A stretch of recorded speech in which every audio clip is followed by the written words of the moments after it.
Om Shanti. Om Shanti. Om Shanti ma'am. Om Shanti. Om Shanti. अभी अपनी बुद्धि को चारों तरफ से हटाकर पूरा ज्ञान विभूति के मध्य में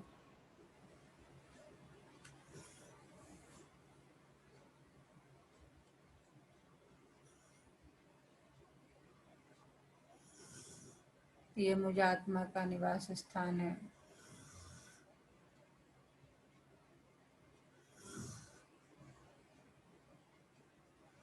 मैं आत्मा इन कर्मेंद्रियों की मालिक हूँ।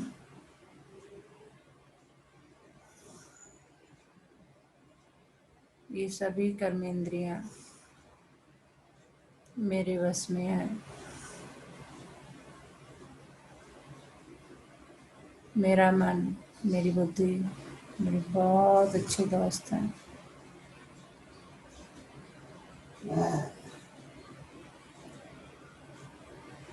अभी मैं आत्मा अपने परम पिता परमात्मा के महावाक्य सुनेंगे। बिल्कुल शांत स्वरूप होकर बैठे और अभी मैं आत्मा परम पिता परमात्मा के महावाक्य सुनेंगे।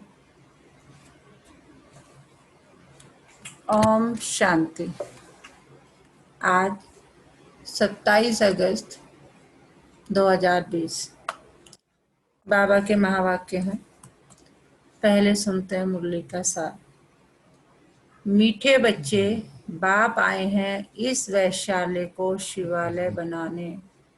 तुम्हारा कर्तव्य है वैश्याओं को भी ईश्वरीय संदेश दे, उनका भी कल्याण करना। प्रश्न, कौन से बच्चे अपना बहुत बड़ा नुकसान करते हैं? उत्तर है, जो किसी भी कारण से मुरली यानी पढ़ाई मिस करते हैं वे अपना बहुत बड़ा नुकसान करते हैं। कई बच्चे तो आपस में रूठ जाने के कारण क्लास में ही नहीं आते, कोई न कोई बहाना बनाकर घर में ही सो जाते हैं। इससे वे अपना ही नुकसान करते हैं, क्योंकि बाबा तो रोज कोई न कोई नई युक्तियां बताते रहते हैं। सुनेंगे ही नहीं तो अमल में कैसे लाएंगे? तो बाबा क्या कह रहे हैं कि मुरली मिस नहीं करनी है, क्योंकि मैं रोज नई नई युक्ति बताता हूँ।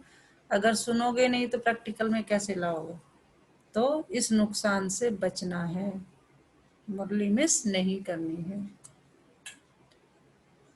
ओम शांति। मीठे मीठे रूहानी बच्चे यह तो जानते हैं कि अभी हम विश्व के मालिक बनने के लिए पुरुषार्थ कर रहे हैं। भल माया भी भुला देती है, कोई कोई को तो सारा दिन भुला देती है, कभी याद ही नहीं करते जो खुशी में हो। हमको भगवान पढ़ाते हैं, यह भी भूल जाते हैं। भूल जाने के कारण फिर कोई सर्विस नहीं कर सकते। रात को बाबा ने समझाया, अधम ते अधम जो वैश्याएं हैं उनकी सर्विस करनी चाहिए। वैश्याओं के लिए तुम ऐलान करो कि तुम बाप के इस ज्ञान को धारण करने से स्वर्ग के विश्व की महारानी बन सकती हो। साहूकार लोग नहीं बन सकते। जो जानते हैं, पढ़े लिखे हैं, वे प्रबंध करेंगे उनको ज्ञान देने का, तो बेचारी बहुत खुश होंगी, क्योंकि वह भी अबलाएं हैं, उनको तुम समझा सकते हो। युक्तियां तो बहुत ही बाप समझाते रहते हैं, बोलो तुम ही ऊंचते ऊंच नीचते नीच बनी हो, तुम्हारे नाम से ही भारत वैश्यालय बना है। फिर तुम शिवालय में जा सकती हो, यह पुरुषार्थ करने से।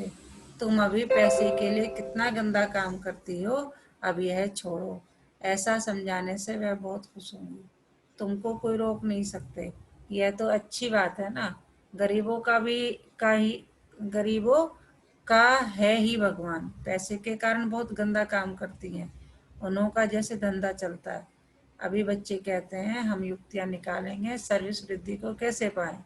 कोई बच्चे कोई ना कोई बात में रूठ भी पड़ते हैं, पढ़ाई भी छोड़ देते हैं। यह नहीं समझते कि हम नहीं पढ़ेंगे तो अपना ही नुकसान करेंगे, रूठ कर बैठ जाते हैं।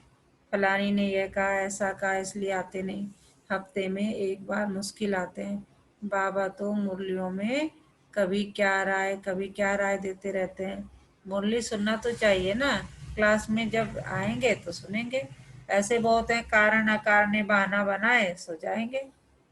अच्छा आज नहीं जाते हैं, अरे बाबा ऐसी अच्छी अच्छी अच्छी पॉइंट सुनाते हैं, सर्विस करेंगे तो ऊंच पद भी पाएंगे। यह तो है पढ़ाई। बनारस हिंदू यूनिवर्सिटी आदि में शास्त्र बहुत पढ़ते हैं। दूसरा कोई धंधा नहीं होगा तो बस शास्त्र कंठ कर सत्संग शुरू कर देते हैं। उनमें उद्देश्य आदि तो कुछ है नहीं। इस पढ़ाई से तो सबका बेड़ा पार होता है। तो तुम बच्चों को ऐसे ऐसे अधम की सर्विस करनी है। साहूकार लोग जब देखेंगे यहाँ ऐसे ऐसे आते हैं तो उनके आने की दिल नहीं होगी। देह अभिमान है ना, उनको लज्जा आएगी। अच्छा तो उनका एक अलग स्कूल खोल लो। वह पढ़ाई तो है पाई पैसे की, शरीर निर्वाह यह तो है 21 जन्मों के लिए, कितनों का कल्याण हो जाएगा। अक्सर करके माताएं भी पूछती हैं कि बाबा घर में गीता पाठशाला खोले, उन्हों को ईश्वरीय सेवा का शौक रहता है। पुरुष लोग तो इधर उधर क्लब आदि में घूमते रहते हैं। साहूकारों के लिए तो यहाँ ही स्वर्ग है। कितने फैशन आदि करते रहते हैं, लेकिन देवताओं की तो नेचुरल ब्यूटी देखो कैसी है, कितना फर्क है। वैसे यहाँ तुमको सच सुनाया जाता है तो कितने थोड़े आते हैं, सो भी गरीब उस तरफ झट चले जाते हैं। देखो बाबा कह रहे हैं कि यहाँ सच सुनाया जाता है तो कितने आते हैं, बहुत थोड़े आते हैं, और वो भी कौन आते हैं, गरीब। और उधर देखो झट से चले जाते हैं माया के पीछे दौड़ लगा के। वहां भी श्रृंगार आदि करके जाते हैं। गुरु लोग सगाई भी कराते हैं। यहाँ किसकी सगाई कराई जाती है, तो भी बचाने के लिए। काम चिता पर चढ़ने से बच जाए, ज्ञान चिता पर बैठ पदम भाग्यशाली बन जाए।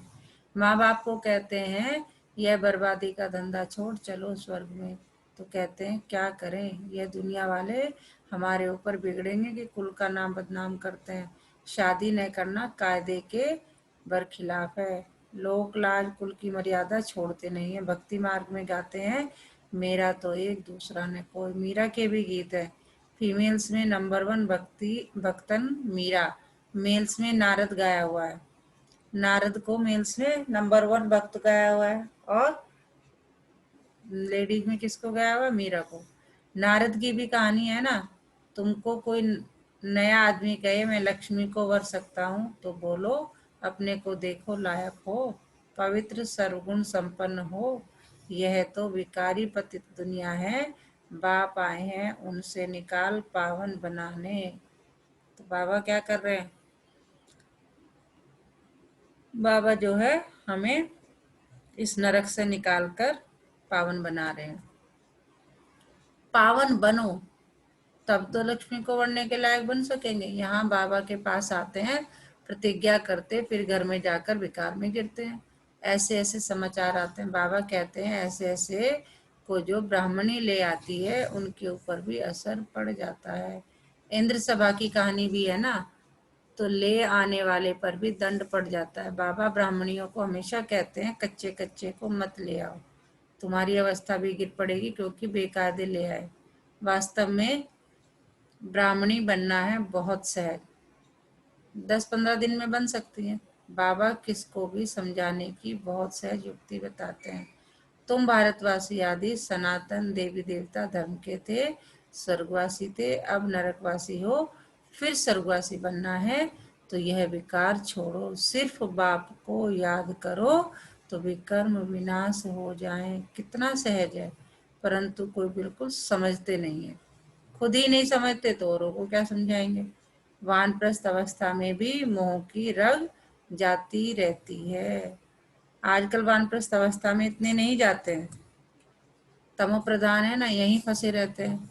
आगे वानप्रस्थियों के बड़े बड़े आश्रम थे। पहले जमाने में क्या होता था कि अपना गृहस्थ आश्रम पूरा किया, वानप्रस्थ आश्रम में घर पे नहीं रहते थे, चले जाते थे। आजकल इतने नहीं है, 80-90 वर्ष के पार हो जाए तो भी घर नहीं छोड़ते। समझते ही नहीं कि वाणी से परे जाना है, अब ईश्वर को याद करना है। भगवान कौन है यह सब नहीं जानते। सर्वव्यापी कह देते तो याद किसको करें। यह भी नहीं समझते कि हम पुजारी हैं। बाप तो तुमको पुजारी से पूज्य बनाते हैं, सो भी 21 जन्मों के लिए। इसके लिए पुरुषार्थ तो करना पड़े। बाबा ने समझाया है, ये पुरानी दुनिया तो खत्म होनी है, अभी हमको जाना है घर। बस यही तात रहे, यही लगन रहे कि अब मुझे घर जाना है। वहां क्रिमिनल बात होती ही नहीं। बाप आकर उस पवित्र दुनिया के लिए तैयारी कराते हैं। सर्विसेबल लाडले बच्चों को तो नैनों पर बिठाकर ले जाते हैं। बाबा कह रहे हैं जो मेरे सर्विसेबल लाडले बच्चे हैं उनको तो मैं अपने नैनों पर बिठा के ले जाऊंगा। तो अधमों का उद्धार करने के लिए बहादुरी चाहिए। उस गवर्नमेंट में तो बड़े बड़े झुंड होते हैं, टिप टॉप हो जाते हैं पढ़े लिखे। क्या सुना है बाबा ने अभी तक रामकलब जी? ओम शांति मैम।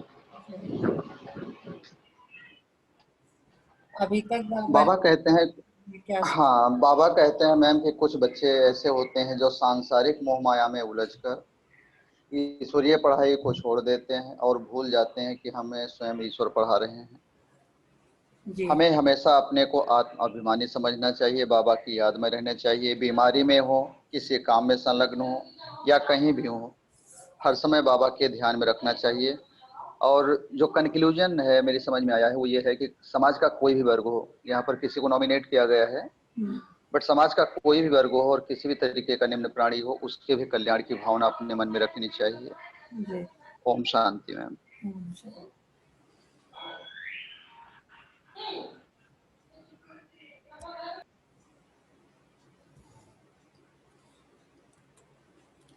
यहाँ तो कई गरीब साधारण हैं, उनको बाप बैठ इतना ऊंच उठाते हैं। चलन भी बड़ी रॉयल चाहिए। भगवान पढ़ाते हैं, उस पढ़ाई में कोई बड़ा इम्तिहान पास करते हैं तो कितना टिप टॉप हो जाते हैं। यहाँ तो बाप गरीब निवाज है, गरीब ही कुछ न कुछ भेज देते हैं, 1-2 रुपए का भी मनी ऑर्डर भेज देते हैं। बाप कहते हैं तुम तो महान भाग्यशाली हो, रिटर्न में बहुत मिल जाता है। यह भी कोई नई बात नहीं, साक्षी हो ड्रामा देखते हैं। बाप कहते हैं बच्चे अच्छी रीति पढ़ो, ये ईश्वरीय यज्ञ है, जो चाहो सो लो, लेकिन यहाँ लेंगे तो वहाँ कम हो जाएगा, स्वर्ग में तो सब कुछ मिलना है। बाबा को तो सर्विस में बड़े फुर्त बच्चे चाहिए, सुदेश जैसी, मोहिनी जैसी, ये सब हमारी दीदियाँ हैं, दीदियाँ दादियाँ। सुदेश जैसी, मोनी जैसी, जिनको सर्विस का उमंग हो। तुम्हारा नाम बहुत वाला हो जाएगा, फिर तुमको बहुत मान देंगे। बाबा सब डायरेक्शन देते रहते हैं। बाबा तो कहते हैं यहाँ बच्चों को जितना समय मिले याद में रहो। इम्तिहान के दिन नज़दीक होते हैं तो एकांत में जाकर पढ़ते हैं। लौकिक में भी क्या करते हैं, जब एग्जाम पास आते हैं तो कोना ढूंढ लेते हैं, एकांत में जाकर पढ़ते हैं। प्राइवेट टीचर भी रखते हैं, ट्यूशन भी लगा देते हैं। कहने का मतलब बाबा का ये है, हमारे पास टीचर तो बहुत है, सिर्फ पढ़ने का शौक चाहिए। बाप तो बहुत सहज समझाते हैं, सिर्फ अपने को आत्मा निश्चय करो, यह शरीर तो विनाशी है, तुम आत्मा अविनाशी हो। यह ज्ञान एक ही बार मिलता है, फिर सतयुग से लेकर कलयुग अंत तक किसको मिलता ही नहीं, तुमको ही मिलता है। हम आत्मा है, यह तो पक्का निश्चय कर लो। बाप से हमको वर्षा मिलता है, बाप की याद से ही विकर्म विनाश होंगे। बस ये अंदर रटते रहें तो भी बहुत कल्याण हो सकता है, परंतु चार्ट रखते ही नहीं, लिखते लिखते फिर थक जाते हैं। बाबा बहुत सहज कर बतलाते हैं, हम आत्मा सतो प्रधान थी, अब तमो प्रधान बनी हूँ। अब बाप कहते हैं मुझे याद करो तो सतो प्रधान बन जाएंगे। कितनी सहज है, फिर भी भूल जाते हैं। जितना समय बैठो अपने को आत्मा समझो। मैं आत्मा बाबा का बच्चा हूँ। बाप को याद करने से स्वर्ग की बादशाही मिलेगी। बाप को याद करने से आधा कल्प के पाप भस्म हो जाएंगे। तो कितनी बड़ी मतलब महामंत्र दे रहे हैं बाबा, क्या क्या करोगे तो क्या क्या होगा, है ना। कि मुझे याद करोगे तो तुम्हारे आधे कर्म के जो तुमने पाप किए हो सारे भस्म हो जाएंगे। मैं ही तुम्हें क्या कर रहा हूँ, तमो प्रधान से सतो प्रधान। और उसमें क्या है, सिर्फ एक बात याद रखनी है, मैं बाबा का, बाबा मेरा। कितना सहज युक्ति बतलाते हैं, सब बच्चे सुन रहे हैं। यह बाबा खुद भी प्रैक्टिस करते हैं। ब्रह्मा बाबा की बात कह रहे हैं कि ये बाबा खुद भी प्रैक्टिस करते हैं, तब तो सिखाते हैं ना। मैं बाबा का रथ हूँ, बाबा मुझे खिलाते हैं। तुम बच्चे भी ऐसे समझो, तुम बच्चे भी, मतलब ब्रह्मा बाबा जो है अपने आप को क्या समझते थे कि मैं बाबा का रथ हूँ और बाबा मुझे खिलाते हैं। तो कह रहे तुम बच्चे भी ऐसे समझो, शिव बाबा को याद करते रहो तो कितना फायदा हो जाए, परंतु भूल जाते हैं। बहुत सहज है, धंधे में कोई ग्राहक नहीं है तो याद में बैठ जाओ। बाबा बिजनेसमैन वालों के लिए कह रहे हैं कि अगर कोई नहीं है और वैसे भी सर्विस वाले भी उस टाइम नहीं काम कर रहे हैं तो याद में बैठ जाओ। मैं आत्मा हूँ, बाबा को याद करना है, बीमारी में भी याद कर सकते हो। बांधेली हो तो वहां बैठ तुम याद करती रहो, बांधेली हो तो वहां बैठ तुम याद करती रहो, तो 10-20 वर्ष वालों से भी ऊंच पद पा सकती हो। अच्छा, मीठे मीठे सिकिलते बच्चों प्रति माता पिता बाप दादा का याद प्यार और गुड मॉर्निंग। रूहानी बाप की रूहानी बच्चों को नमस्ते। हम रूहानी बच्चों की रूहानी बाप दादा को याद प्यार गुड मॉर्निंग, नमस्ते बाबा नमस्ते। शुक्रिया बाबा शुक्रिया, हमें अपना बनाने के लिए, हमें रोज पढ़ाने के लिए। मैं बहुत भाग्यशाली आत्मा हूँ जो मुझे मेरा बाबा मिला। क्या सुनाया अनु जी अभी तक बाबा ने? ओम शांति मैम। ओम मैम शांति। बाबा जी ने याद पर ज्यादा वो करा है, फोकस कि आप मुझे याद करिए। जैसे इम्तिहान के लिए बच्चे कोने में जाके बैठते हैं, ट्यूटर भी लगवाते हैं, इसी तरह आपको मुझे याद करना है। कोई भी, जैसे कोई भी क्लास हो, बिजनेस हो, सर्विस हो, जो लोग भी करते हैं, उसमें आप जब भी आपको टाइम मिले आप मुझे याद करो। प्लस ये भी बोला है कि समाज के जो भी रिस्पेक्टेड और डिसरिस्पेक्टेड लोग, सबको ही ये ज्ञान मिलना जरूरी है, जी किसी भी वर्ग का हो। और यहाँ पे आज ज्यादा वो करा है, एम्फसाइज करा है। जी, बाबा ने कहा मुरली मिस नहीं करनी है, कोई बहाना नहीं बनाना हाँ, है ना। Yes yes. क्योंकि क्यों नहीं करनी है मुरली मिस? क्योंकि मैं रोज नई नई बातें बताता हूँ, मिस करके। हाँ जी। जी, बॉबी जी क्या बताया बाबा ने? ओम शांति में ओम शांति।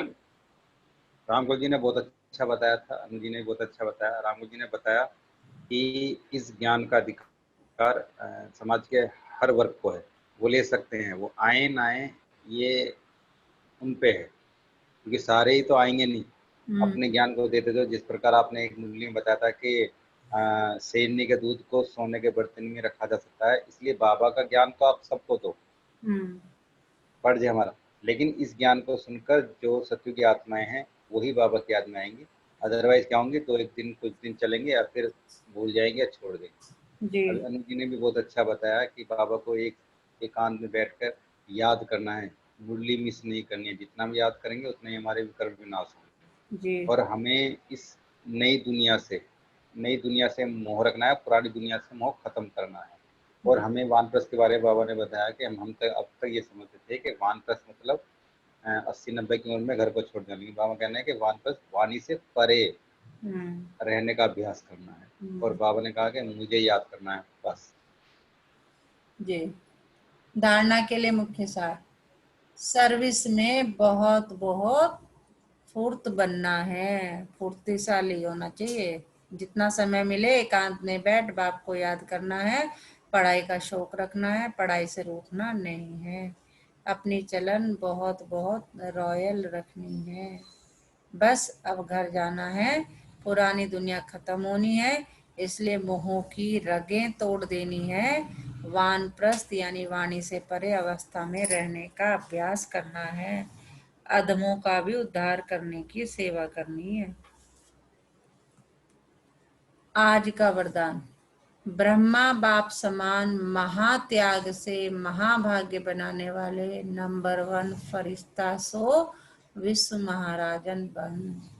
जैसे ब्रह्मा बाबा ने धक से सब कुछ छोड़ दिया, हीरे के कितने रिनॉन्ड व्यापारी थे, है ना, वेल नोन, सब कुछ धक से छोड़ दिया। शिव परमात्मा का आदेश हुआ तो बाबा वही कह रहे हैं कि ब्रह्मा बाप समान महात्याग से महान भाग्य बनाने वाले। तो क्या हुआ, ब्रह्मा बाबा सीधा भाग्य बना गए अपना। विश्व महाराजन कृष्ण की सोल है ना, पता चल गया अपना। ब्रह्मा बाप समान महात्याग से महान भाग्य बनाने वाले, नंबर 1 फरिश्ता सो विश्व महाराजन भव। नंबर 1 फरिश्ता सो विश्व महाराजन बनने का वरदान उन्हीं बच्चों को प्राप्त होता है जो ब्रह्मा बाप के हर कर्म रूपी कदम के पीछे कदम उठाने वाले हैं, जिनका मन बुद्धि साकार में सदा बाप के आगे समर्पित है। जैसे ब्रह्मा बाप ने इसी महात्याग से महान भाग्य प्राप्त किया, अर्थात नंबर 1 संपूर्ण फरिश्ता और नंबर 1 विश्व महाराजन बने। ऐसे फॉलो फादर करने वाले बच्चे भी महान त्यागी और सर्वस्व त्यागी होंगे। संस्कार रूप से भी विकारों के वश का त्याग करेंगे।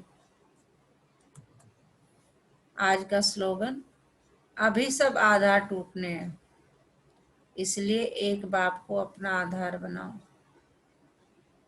अभी सब आधार टूटने हैं, इसलिए एक बाप को अपना आधार बनाओ।